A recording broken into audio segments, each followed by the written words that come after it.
स्वागत है आपके एग्जाम जी चैनल पे। इससे पहले हमने चैप्टर 1 और चैप्टर 2 आरबीएससी के कर लिए हैं साइंस के, जो कि मोस्ट इम्पॉर्टेंट है आने वाले रीड और फर्स्ट ग्रेड सेकंड ग्रेड के लिए। तो चलिए शुरू करते हैं। थर्ड चैप्टर वस्तुओं की प्रकृति। तो ये बहुत ही छोटा सा चैप्टर है। वस्तुओं का वर्गीकरण किया गया है कि प्राकृतिक होते हैं जो पादप स्रोत या जंतु से प्राप्त होते हैं, और कृत्रिम जो होते हैं वो मानव निर्मित होते हैं। अब इसमें क्या होता है, इसकी कुछ स्पेसिफिकेशंस होती हैं। वस्तु के जो वर्गीकरण में ही इसका ये धूती आता है, यानी कि चमक जिसको बोलते हैं। धातुएं जो होती हैं वो चमकीली होती हैं, जैसे गहने बर्तन आपने देखे होंगे, और वायु में नमी में संक्षारण के कारण ये अपनी चमक भी खो देते हैं। ठीक है। नेक्स्ट है कठोरता। तो दबाने या संपीड़ित करने पे या आसानी से दब जाते हैं तो ये कठोर नहीं कहलाएंगे। ठीक है। चुंबकीय या अचुंबकीय क्या होते हैं, जो चुंबक की तरह आकर्षित करते हैं। ठीक है। और जो ना आकर्षित करे वो अचुंबकीय। विलेयता यानी कि जो पानी में घुल जाए, जैसे चीनी नमक। ठीक है। अविलेय जैसे चौक। नेक्स्ट है ऑक्सीजन। तो जल में आंशिक विलेय गैस कौन सी, ऑक्सीजन, और सबसे ज़्यादा विलेय CO2, जो आपने शीतल पेय कोल्ड ड्रिंक वगैरह में देखी होगी। इंपॉर्टेंट था ये। पारदर्शिता, जिसमें से आर पार दिख जाए जैसे कांच स्वच्छ, और जिसके आर पार ना दिखे वो अपारदर्शी या जैसे ओपेक कहते हैं, और कुछ कुछ दिखे तो पारभासी ट्रांसल्यूसेंट। घनत्व यानी कि ρ = m/v, यानी कि ऊपर आयतन नीचे इसका वॉल्यूम आ जाता है। कितने वॉल्यूम में कितने आयतन में, ऊपर मास है। ठीक है। मास m फॉर मास है यहाँ पे। अगर ये मास ज़्यादा हो जाता है जल से तो ये डूब जाएगा। ठीक है। और जिनका घनत्व जल से कम होता है वो तैरते हैं। वस्तु को पृथक करने के तरीके दिए हुए थे, निधारना, छानना, वाष्पीकरण, उत्सर्जन एट्सेट्रा। तो ये बहुत छोटा सा ये चैप्टर था और इसमें यही कुछ पढ़ने वाला था। आप चाहिए चैप्टर स्टार्ट करके देख सकते हैं।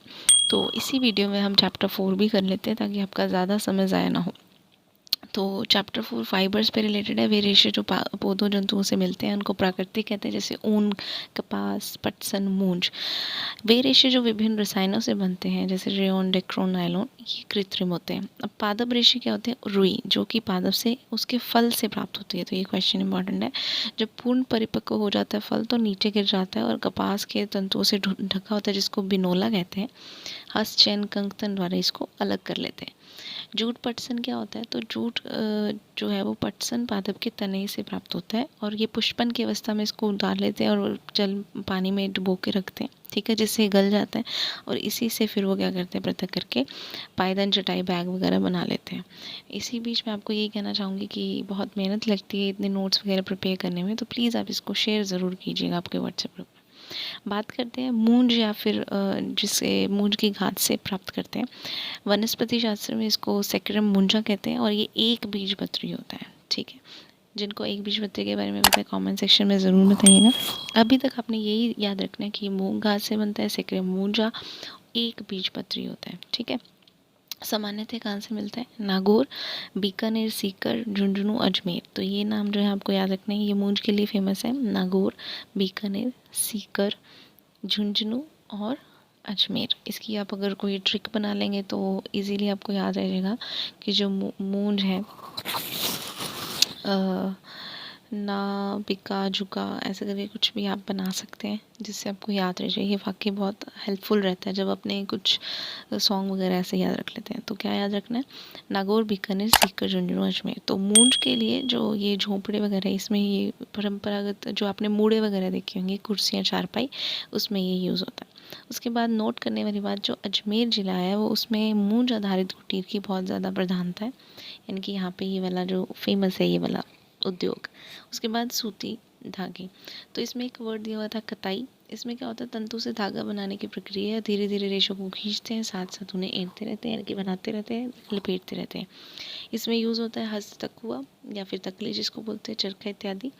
बुनाई, तो बुनाई को वीविंग वगैरह भी कह देते हैं, और इसमें निटिंग भी आती है। अगर 2 सेट लिया आपने तो वीविंग होगा, और इसमें करघे का उपयोग होता है, और अगर आप 1 सेट ले रहे हैं तो इसमें निटिंग कहते हैं। तो ये डिफरेंस है, छोटा सा है, लेकिन एग्जाम पॉइंट ऑफ व्यू से आपको याद रखना पड़ेगा। अब है सूती वस्त्रों की रंगाई। तो रंजक यानी कि कलर के द्वारा किया जाता है। ठीक है। अब रंजक क्या है, कलर है। गर्म पानी में इसको रंग को थोड़ा सा मिला देते हैं, डंडी से हिलाते हैं। आपने देखा होगा चुन्नी वगैरह ये जो डाई करते हैं दुपट्टे, तो उसमें ये सूती वस्त्र डाल के उस पर कलर देते हैं। बंदेज जो कला है वो राजस्थान की और गुजरात की बहुत फेमस कला है। लघु उद्योग की तरह ही मान सकते हैं। रुमाल, स्कार्फ, ब्लाउज, ये सलवार, चुन्नी, ये सब कुछ अच्छे से इसमें पेंट करते हैं। जहाँ धागा होता है वहाँ पे कलर नहीं चढ़ता, तो करके वहाँ पे अच्छे से डिज़ाइन आ जाता है, लेकिन इस धागे को ज़ोर से खींचना नहीं चाहिए। अब है वस्त्रों पर छपाई। तो राजस्थान में जो छपाई का काम है वो सांगनेर जयपुर में देखने को मिलता है। वैसे इसके अलावा जोधपुर, जैसलमेर, उदयपुर, बाड़मेर, भीलवाड़ा, पाली, बगरू, अकोला जो कि चित्तौड़गढ़ में है वो भी बहुत फेमस है। इन स्थानों पर ठप्पे द्वारा इसकी छपाई की जाती है। रंगाई हेतु सफ़ेद सूती मलमल का लट्ठा रेशमी वस्त्रों का उपयोग करते हैं। जो लट्ठा है उसको भात भी कहते हैं, ये वर्ड आपको याद रखना है। ये लकड़ी का बना होता है और तिल्ली के तेल में इसको रात भर डुबो कर रखते हैं, ठीक है। और ये रंगों से जो स्पेस वगैरह वो इससे स्पंज की हेल्प से छपाई अच्छी हो जाती है, ठीक है। तो सांगनेर वाली बात आपको याद रखनी है, ठप्पे को भात कहते हैं, ये याद रखना है।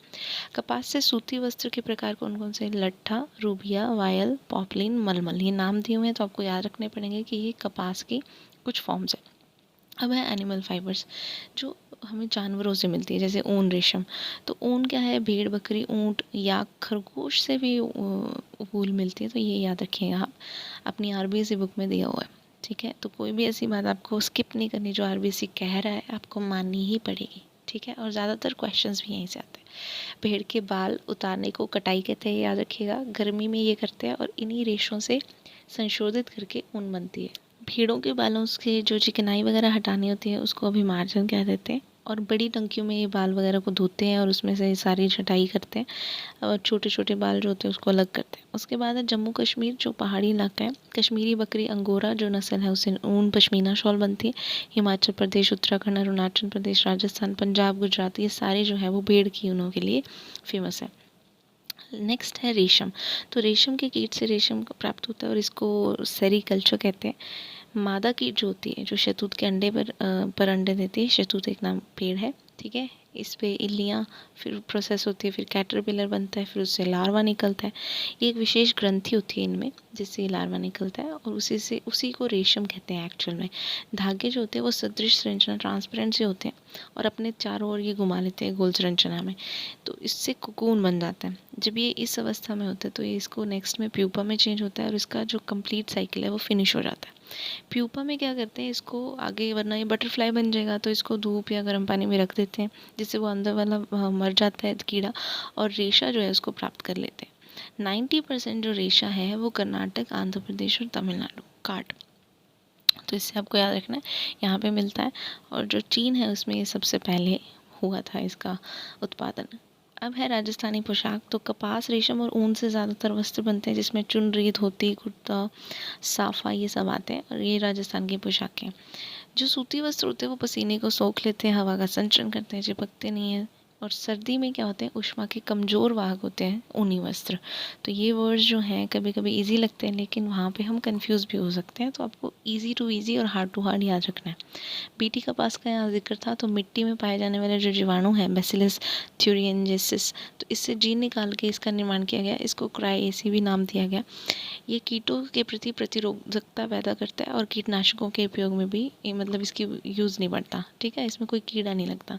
इस कंपनी का नाम था मोनसेंटो टेक्नोलॉजी।